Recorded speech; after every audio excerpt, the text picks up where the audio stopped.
Hi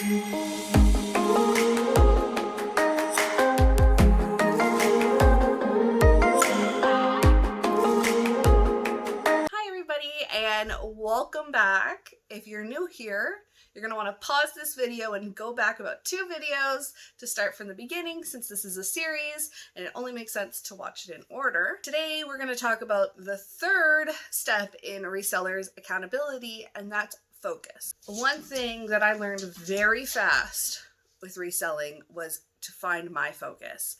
And I originally started off with embroidery, vintage, and plus size. Now, I didn't really stick to that. I did go and purchase things I probably shouldn't have. That didn't fall into those categories, and found myself in a mess of things. Made a video about that too. But anyhow, I've definitely tailored it down. I do enjoy embroidery. I do love vintage, but I've really narrowed it down to having just a plus size closet. Mind you, I wear about like a large, extra large, so I had those sizes too. But aside from that, I have been working really hard the last 2 weeks. I got my entire death pile listed. I made sure to stick to a strict schedule, strict but not too strict. I was listing about 10 items a day. I had batches, which is what I call it, and it's when I group things together to help, make the process a little bit more enjoyable. I learned that I don't like pants at all. That actually took me a really long time to list pants because I find them boring, and then finding stock images of them is just as boring because then you have to look at the type of pockets they have. Boring. Don't like pants. Didn't stop me from going to the pants section at the thrift store today though. The whole deal was I could go to the thrift store as long as I had my death pile listed, and I got my death pile listed as of Saturday night. So I went to the thrift store today, and it was kind of disappointing, to say the least. There was nothing really exciting. But anyways, focus, right? So finding your focus. Now, you don't have to focus on things. You can sell everything, but you might feel overwhelmed. And that's the problem I was having. I was very overwhelmed. I had so much to list. I had so many, areas that I wasn't really, I didn't have any expertise in them. I find that, trends seem to change a lot, so it was very difficult to keep up. I found that my happiness and my joy and, what I love to do in my repeat clientele was plus size. Plus size, I love plus size brands. I love brands that are made for plus size women.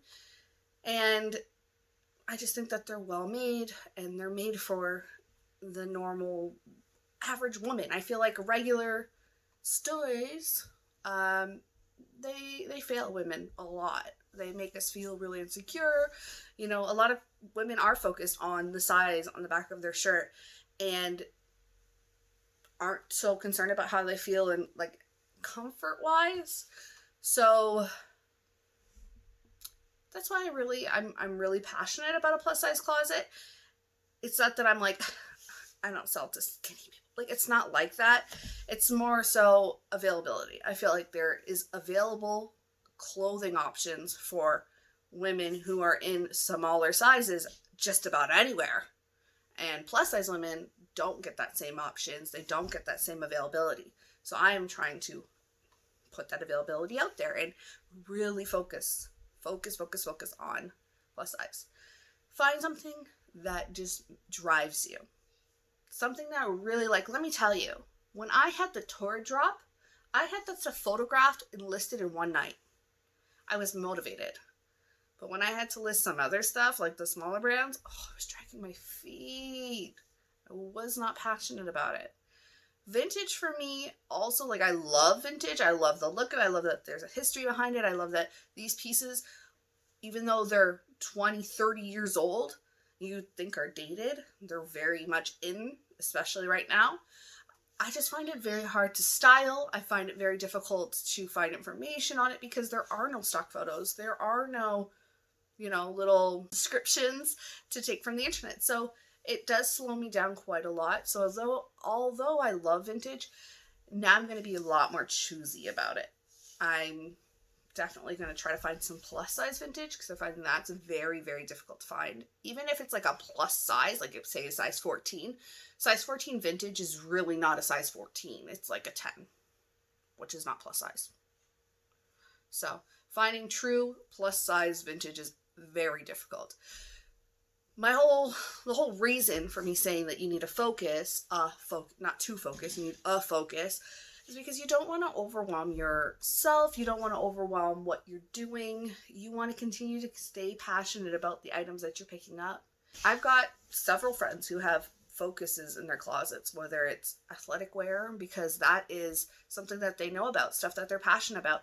And if you're able to collect so many items for, say, athletic wear, and then someone shops your closet, you're like a one-stop shop for that need that they have. If you specialize in floral, you love floral print, everything in your closet is floral, you're a one-stop shop for a floral print person's dream. Like, someone's like, you know what? My closet is so bland. I want to add some floral. Now you're the one-stop shop. And floral goes all through the seasons. Don't even get me started. It's not just spring. Another way to be focused would be, say you have a men's closet. Now, don't get me wrong. I love when men shop my closet because they are one and done. They just shop, they purchase, they might send an offer, they probably won't, and they accept right away. Men know what they want. I just don't have access to good quality men's clothes, so it's not good for me. And I think that's a lot too with when you're focusing things. Yes, I can be passionate about vintage, but if I don't have anywhere to get vintage from, or if I struggle to get vintage at a reasonable price, I'm not going to have the means necessary to be successful because I'm not going to be able to replenish my closet as things start to thin out. Nothing is worse than being stuck with no inventory. A way of really helping with your sourcing is, doing retail arbitrage, finding stores that really tailor to your needs when it comes to whatever your focus is. So for me, plus size, I retail arbitrage Torrid, Pennington's, used to be a Chanel as well. I look at plus size focused stores in their sales section and I get myself a really good deal. Now that is really good, but it can also be really awful too because it's really easy to spend money there and then you don't get the thrill of the find. But it's really good to really harvest your focus where you can, what you can get. If you have easy access to kids' clothes, sell kids' clothes. Just find a focus. And you don't even have to focus on a certain thing like I am. Just make sure that you're focusing on something that makes you happy. Don't waste time on $5 items just because you got it for $1. Remember, your time is worth money too. Be happy with whatever you're doing. Be happy with whatever you're sourcing. Don't just source it because Janice says that it sells well or Chloe says it's a Bolo brand. Because honestly, 9 times out of 10 when I've picked up those Bolo brands, they've sat. They've never sold. And I priced them competitively. Never sold. Look at the demographic. I could sit here and tell you Torrid sells, but then it doesn't sell for you. Who's the demographic going into your closet? Who's shopping your closet? Who's coming back? I have one lady who's come back to my closet 3 times in 1 week because she's obsessed with the fact that she has a place to shop where she's confident, comfortable, and happy with the prices. That's why I'm doing what I do, and that's what I love about what I do. Plus size on its own is about 7 sizes. So we've got the extra small to extra large, right? But when you get into plus sizes, we're 0X, which is equivalent to an extra large. Then you got 1X, 2X, 3X, 4X, 5X, 6X. And that's pretty much how far it goes. Remember, there was a 0X in there.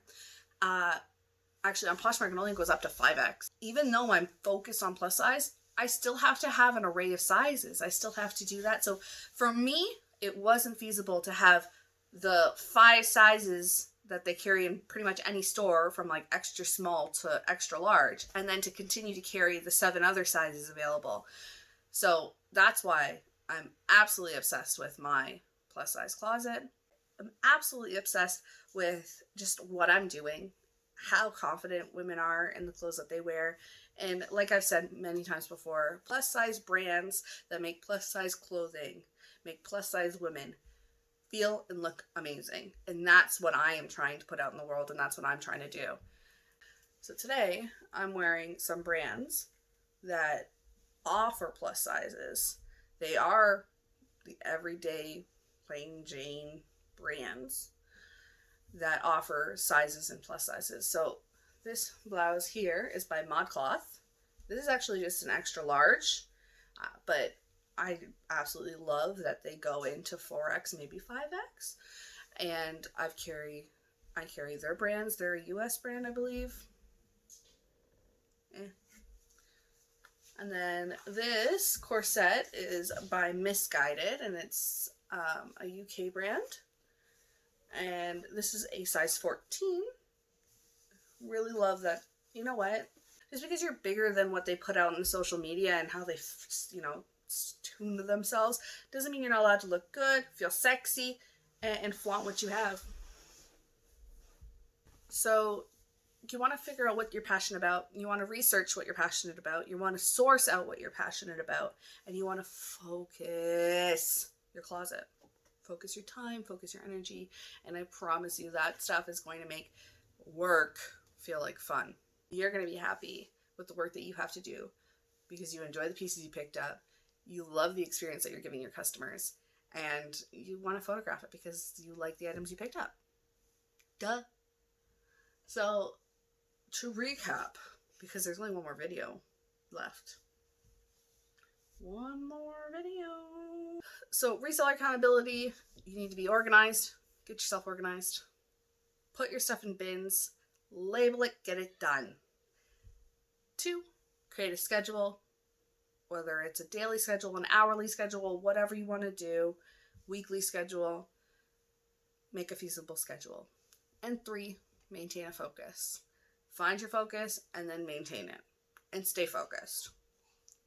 Because I promise you, your sales will do better. Your stress will go down. And you should be successful. Because it's not really about the dollar amount. It's about how happy you are doing what you're doing. That's what creates the success in you. And that is all the inspiration I have for today. I will see you guys next week in my last video in this series on reseller accountability. Bye.